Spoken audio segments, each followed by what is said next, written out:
কত দিবসের নাম আমরা জানি, কিন্তু ইসলামের একটা মৌলিক দিবস সম্পর্কে আমরা অনেকটা বেমালুম, আমরা খবরও রাখি না।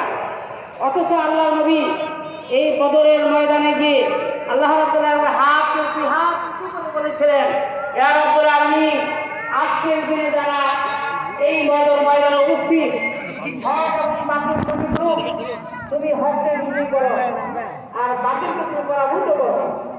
যদি এই তোমার এই বান্দারা যদি আজকে এখান থেকে নিশ্চিত হয়ে যায়, হয়তো তোমার কালেমা, তোমার নাম চন্দ্র পৃথিবীতে আর থাকবে না। কারণ এজন্য বলা হয় বদরের ময়দান হচ্ছে সত্য এবং মিথ্যার পার্থক্য নিজের কাছে একটা মাঠ। সুতরাং এই আজকে 1 মাস মাহে রমজানের রোজা রাখার মধ্যে আমার মধ্যে এই স্পিরিট তৈরি হতে হবে। এই